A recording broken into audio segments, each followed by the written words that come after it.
How's it going, knife fanatics? Welcome back to the channel. Just doing a little walk and talk episode here today, guys. We finally got a break in the rain, and wanted to get the dog out and get his walk in. He was getting antsy. He's getting mad at me that we hadn't walked yet, but it rained all night and all day and off and on yesterday too. So, which we needed it bad up here. I wish we'd have gotten it a little sooner in the growing season, because we pretty much had a drought up here. It's probably, I don't know if you can really tell on camera, it looks green, but there's not really any grass. It's dirt and weeds, so definitely getting thin on the grass. You know, just the way it goes some years though, right? But we finally got some rain, so maybe that'll help us out here for the next month or so, a couple months maybe. And just wanted to do a little walk and talk episode and a little update on my Rough Riders. I've had them for, if you guys seen the unboxing video, I've only had them for what? This is the third day, fourth, I don't even know now. I think it's just the third or fourth day, whatever it is. So I haven't used them a whole lot, but this one here, the little liner lock sod buster, in the unboxing video, you've seen that the tip of it was pretty rounded from the factory. It wouldn't, you couldn't cut nothing with it. Now the rest of the blade was pretty decent. It cut okay, but the tip wasn't good at all. So I sharpened it up, and it didn't take maybe 10 minutes, 15 minutes. It didn't take no time at all. It sharpened up. Man, this thing is sharp now, boy. It slices good. Now that hawk bill, if you haven't seen the unboxing video I did of them, it was dragging pretty bad trying to cut paper and stuff. And I don't know if I'm going to chalk some of it up to me just not being used to that, the reversed blade like that on the hawk bill. Maybe my stroke on the stone isn't quite what it should be, and maybe I'm messing my angle up, but I'm having a hard time getting that one sharp. I don't know if it's me or the knife or a little bit of both. I don't know. I'll keep messing with it and let you guys know. But I mean, it did, I shouldn't say sharp, it sharpened up enough like you can cut stuff with it, but it's still, it's pretty draggy, on the paper test. It's not as draggy as it was in the unboxing, but it ain't nothing compared to this knife. This knife slices through paper, like a hot knife through butter. I mean, it's just, this one's sharp. This is the way I would like them to, this is what I consider sharp, this knife here. So I would really be happy if I could get the hawk bill to match this one. I don't know, like I say, could be me not being used to the stroke on the stone with that hawk bill. I gotta practice a little more with it. So I'll keep you guys updated on that, just in case it's, it does turn out to be like maybe a faulty heat treatment on the blade or something. I don't, I'm gonna assume right now that it's me, because like I even said it in the unboxing, I've never sharpened a hawk bill. That'll be a new, different kind of stroke for me to get used to. So I'm going to assume that that's what that is. But so anyway, that's just where we're at right now with them. Those are the only two that I've sharpened and carried and used at all. I haven't used the other two trappers yet, and I just got two more delivered, and I did the unboxings for those. I don't know if it's posted at the time that I'm doing this or not. I just filmed it a few minutes ago, so I know like right now it's not posted, but when I post this video, I don't know which one I'll have posted first. So either way, if it's not up yet when you see this, it'll be coming soon, the next unboxing. I was really excited for those knives. The other one that I bought, I went looking for that one. It was one that's a pattern that I've been wanting for a long time, and that pattern is actually a useful and practical pattern. A lot of people, it probably isn't, but for me it is. So like I say, I'm kind of being secretive about it because I don't want to spoil the unboxing if you haven't seen it or if I haven't posted it yet. But so look for my second Rough Ryder unboxing if you're curious as to what that is. While I'm out here, something else I was going to mention to you guys or talk to you guys about. I don't know if this is going on in your area. I know it's archery season in a lot of places for deer season. It is in Kentucky too, and but this year, at least in Kentucky, where we've had this basically a drought, a lot of bad dry spell, blue tongue has been going around, and so is that, I forget the actual scientific name. I'll put it on the screen, look it up. I was looking it up and reading about it because I seen someone had shared an article on Facebook about it, and they was kind of, wanting to get, people to report in of, dead deer and stuff they were coming across, and so they could kind of get an idea of how widespread it was and get a, kind of a general area mapped out. And I was walking around down here in the field a few weeks ago, probably, I don't know, 2 or 3 weeks ago now, and a whole bunch of buzzards took up off out of the trees over here. And at the time I didn't know anything about, the blue tongue thing was going around. I didn't think nothing about it. I just seen the article a couple days ago.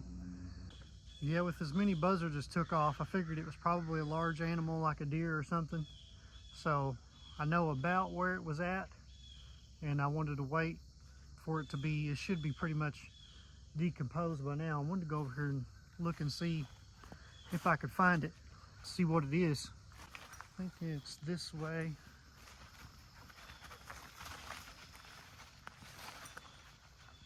Yep, I can see some bones laying over here. There's a little buck too.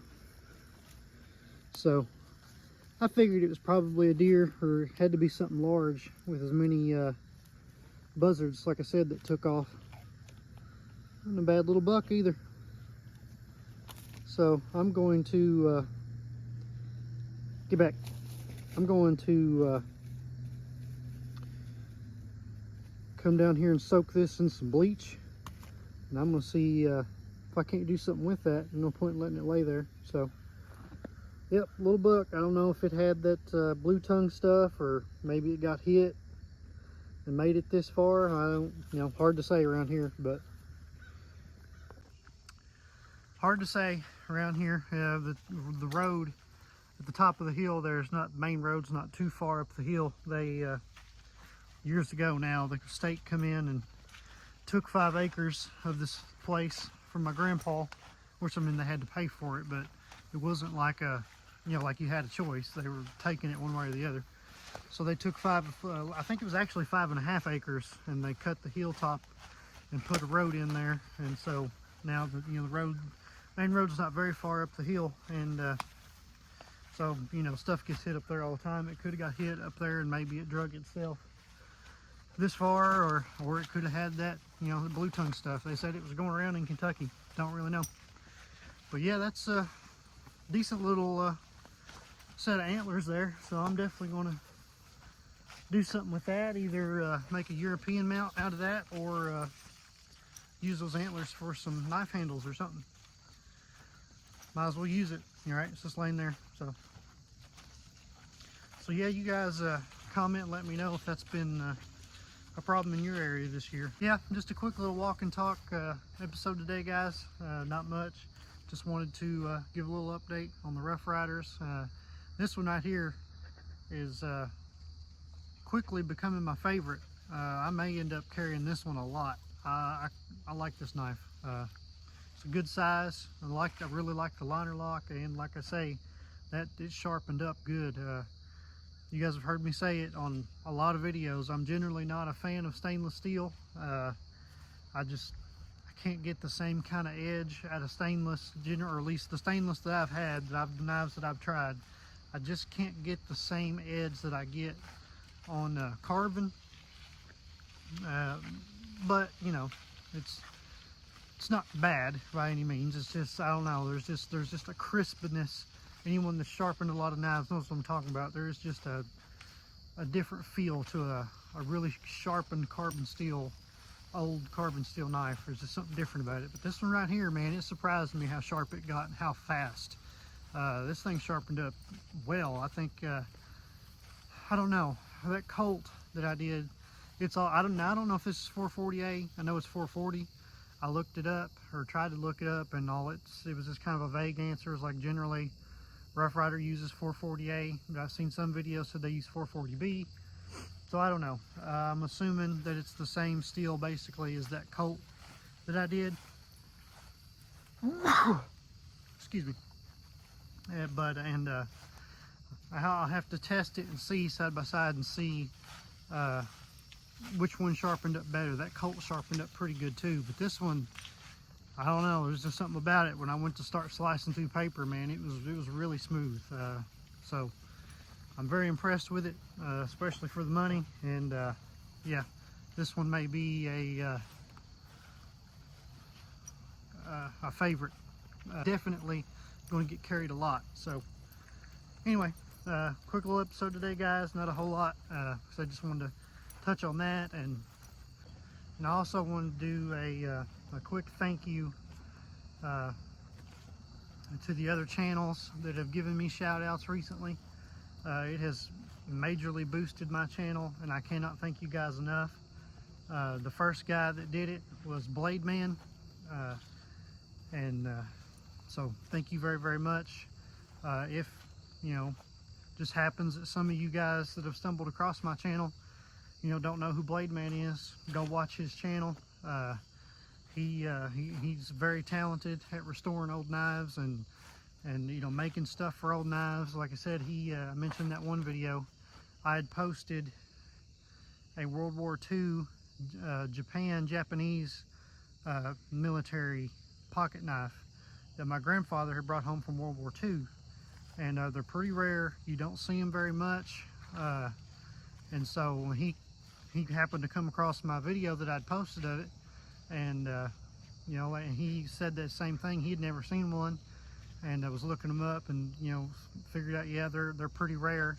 And so he decided to make a replica of it, and he built a replica of it, you know, based on my video and stuff that he could find online about them. And it came out really great. And so the guy, he's very talented. He's a craftsman at that kind of stuff. He's very good at making stuff, and it looks good. He did a very good job on it. So big thank you to him. And then the next person that shouted me out, or actually first, no, I'm sorry, I misspoke. First it was Red Eyed Patriot. Red Eyed Patriot come across my channel. I think he was the first one that really started always making sure, you know, popping up in the comments and sharing it and stuff like that. So huge thank you to Red Eyed Patriot. He usually shows up in the comments, and I always try to go watch, you know, his stuff and, you know, anybody else's stuff that I can. You know, so thank you very much. And then I think it was Blade Man, and then Patriot Tool and Knife Works. He was kind enough to give me a shout out, and that really boosted the channel. So thank you so much for that, man. I really appreciate that. I love your if you see this video, I love your videos, your channel. I've been a fan for a while, and he has just an absolute dream collection of stuff. That Old West stuff, man, that is my dream stuff to come across right there. The Old West era is probably some of my favorite times in, you know, in history. And so absolutely love his videos, love his channel, and that helped me out a lot. A lot of people come over and said that they had seen your shout out, so thank you very much. And the next person that really boosted the channel was SJ Relics. I've been a fan of, if you happen to see this, I've been a fan of your channel as well for a long time. Absolutely beautiful, beautiful craftsmanship that he does in his leather work. An absolute artist. Yeah, so thank you very, very much for that little shout out that really boosted my channel. And so can't thank you guys enough for that. All of you guys, and anybody that happens to be watching this that may not be familiar with any of those names that I just mentioned, they're all awesome channels, and definitely go check them out. So anyway, just wanted to thank you guys for that. It's really helped me out. And again, wanted to give a little update on the Rough Riders. I appreciate you guys watching. Like, comment, subscribe, and I'll catch you on the next one.